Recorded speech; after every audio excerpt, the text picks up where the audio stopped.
दुनिया के टॉप खिलाड़ी ने भारत आने से मना कर दिया।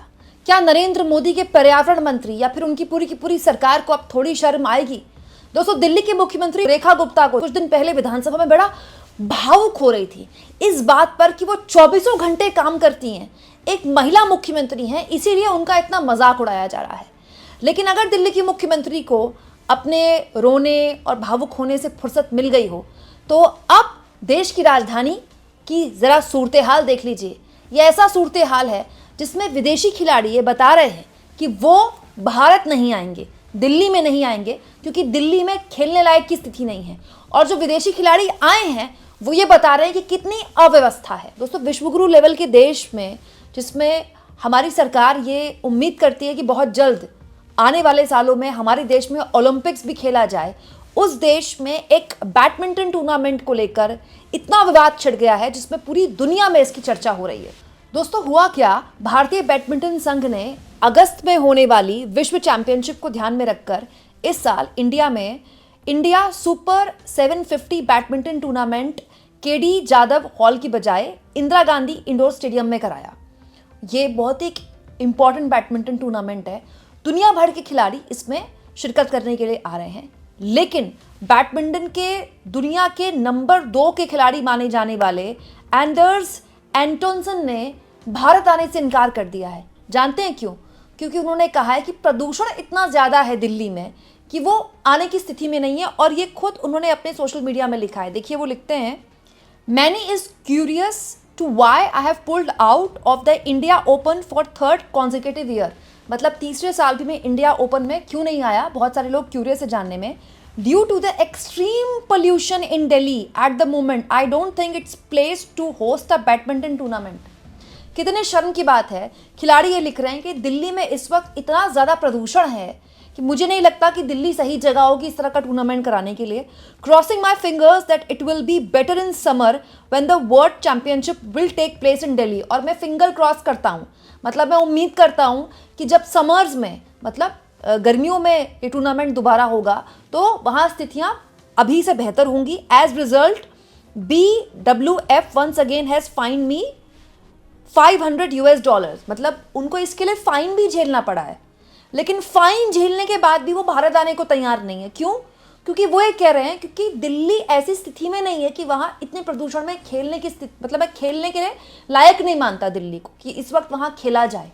और बेइज्जती की बात यह है कि एंडर्स ने बाकायदा दिल्ली का एयर क्वालिटी इंडेक्स शेयर किया है, यानी कि AQI शेयर किया है, जिसमें वो 348 बताते हैं। दोस्तों, 348 दिल्ली वालों के लिए कम हो सकता है, लेकिन एक विदेशी खिलाड़ी के लिए हद से ज़्यादा है। कितने शर्म की बात है दोस्तों। अभी कुछ वक्त पहले फुटबॉल के सबसे बड़े खिलाड़ियों में से एक मेसी जब भारत आए, दिल्ली की मुख्यमंत्री रेखा गुप्ता को स्टेडियम में उनके साथ स्टेज शेयर कर रही थी, और दिल्ली के लोगों ने AQI के नारे उनके आगे लगा दिए थे। वो भी दुनिया भर में भारत की बेइज्जती थी, और दिल्ली के लोग रेखा गुप्ता को, दिल्ली की मुख्यमंत्री को AQI के नारे सुना रहे हैं।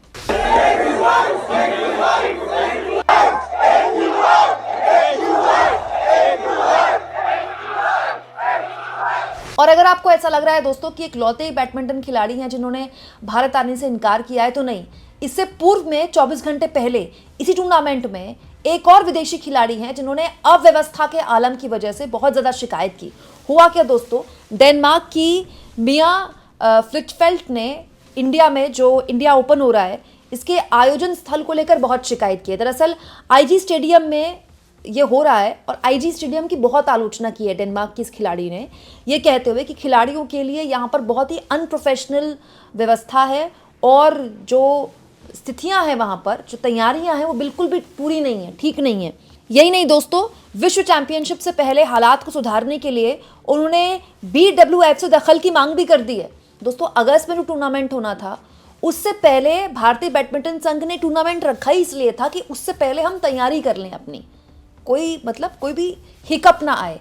और जिसकी तैयारी के लिए जो टूर्नामेंट किया जा रहा है उसमें जो खिलाड़ी आए हैं वो या तो शिकायत कर रहे हैं अव्यवस्था की, हाइजीन की। ये जो डेनमार्क की खिलाड़ी है, इन्होंने हाइजीन की शिकायत की है कि बहुत गंदगी है यहाँ पर, हाइजीन ठीक नहीं है। और एक खिलाड़ी ने आने से इनकार कर दिया तब जबकि उन पर फाइन लगाया गया इसके लिए। ये कितना परेशान करने वाला है। विश्व गुरु वाले देश में इस तरह की खबरें शोभा देती हैं क्या? अभी दिल्ली की मुख्यमंत्री रेखा गुप्ता को AQI को लेकर सवाल पूछ लिया जाए तो वो विधानसभा में खड़े होकर भावुक हो जाती हैं कि क्योंकि वो एक महिला है और वो 24 घंटे काम करती हैं, साल के 365 दिन काम करती हैं मोदी जी की तरह, इसीलिए उन पर सवाल उठाए जा रहे हैं क्योंकि वो महिला हैं। दिल्ली की मुख्यमंत्री को महिला खाट खेलने से फुर्सत नहीं है। और दिल्ली के पोल्यूशन का आलम क्या है आप जान ही रहे हैं। पूरी की पूरी दिल्ली सरकार भगवान भरोसे चल रही है कि शायद बरसात आ जाए तो थोड़ा राहत पोल्यूशन में हो जाए। बरसात की जो स्थिति आप जान ही रहे हैं, दिसंबर पूरा निकल गया है, जनवरी आधा हो गया है, हो सकता है बरसात ही ना हो इस साल। पिछले साल भी नहीं हुई थी सर्दियों में बरसात। क्लाउड सीडिंग की इतनी खबरें छप रही थी जब दिल्ली में चुनाव होने वाले थे कि बीजेपी की सरकार बनी तो क्लाउड सीडिंग कराई जाएगी, मतलब कृत्रिम बारिश कराई जाएगी, वो भी नहीं हो रही है। हालत यह है दोस्तों कि पोल्यूशन को लेकर पर्यावरण मंत्री ने संसद में खड़े होकर साफ झूठ बोल दिया कि इस साल तो बड़े अच्छे दिन रहे, 200 AQI रहा, 400 AQI तो एक दिन भी नहीं रहा।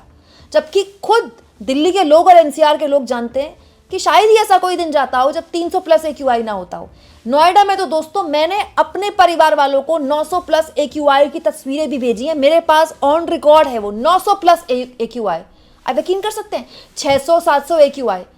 प्रॉब्लम क्या है, हम लोगों को आदत हो गई है गंदी हवा में गंदा पानी पीने की, गंदी हवा में सांस लेने की, लेकिन अंतर्राष्ट्रीय खिलाड़ियों को आदत नहीं है ना। और सोचिए पोल्यूशन की वजह से कोई खिलाड़ी आपके देश में नहीं आ रहा है, कितने शर्म की बात है ये। मैं तो ये सोच रही हूँ जिन्होंने ये सोचा कि दिल्ली में ये बैडमिंटन टूर्नामेंट कराया जाए, क्या सोच कर उन्होंने सोचा? उनको पता नहीं था कि इस मौसम में दिल्ली के प्रदूषण का क्या हाल होता था।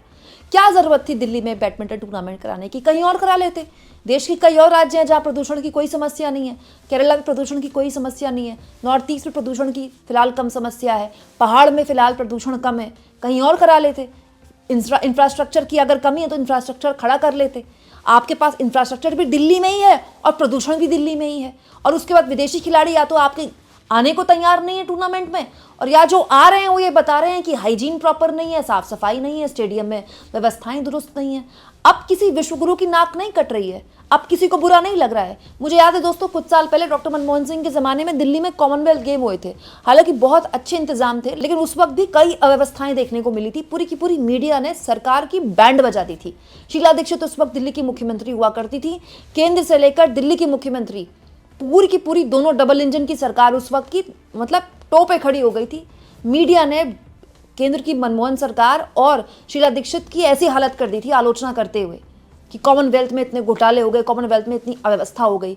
अब मजाल है ऐसी कोई खबर आपको कोई मीडिया चैनल दिखा रहा हो जहां विदेशी खिलाड़ी या तो आने से इनकार कर रहे हैं या फिर जो आए हैं वो कह रहे हैं कि हाइजीन प्रॉपर नहीं है, व्यवस्थाएं दुरुस्त नहीं है। दोस्तों आपको क्या लगता है, खेल मंत्री मनसुख मांडविया जो कुछ दिन पहले ठीक से फुटबॉल के क्लब्स का नाम नहीं ले पा रहे थे, उनके कानों में ये बातें पहुंचती होंगी तो उनको क्या लगता होगा? दोस्तों जब आप कोई वर्ल्ड टूर्नामेंट कराते हैं तो आपको वर्ल्ड लेवल की सुविधाएं और वर्ल्ड लेवल का जो भी इंफ्रास्ट्रक्चर है वो वर्ल्ड के खिलाड़ियों को देना होता है। प्रधानमंत्री नरेंद्र मोदी अगर कोई भी विदेशी टूर्नामेंट से भारतीय मेडल जीत कर आए तो मोदी जी उसके साथ फोटो वगैरह तो खिंचा लेते हैं, लेकिन ये स्ट्रगल भी आप ही को फेस करना होगा ना। ऐसी एम्बैरेसमेंट भारत क्यों झेले? क्योंकि आपकी व्यवस्था दुरुस्त नहीं है। कमेंट बॉक्स में ज़रूर लिखें और जितना हो सके चैनल को शेयर भी करें, सब्सक्राइब भी करें, और थैंक्स और ज्वाइन के ऑप्शन से अगर आप चाहें दोस्तों तो कुछ आर्थिक मदद भी चैनल की ज़रूर करें।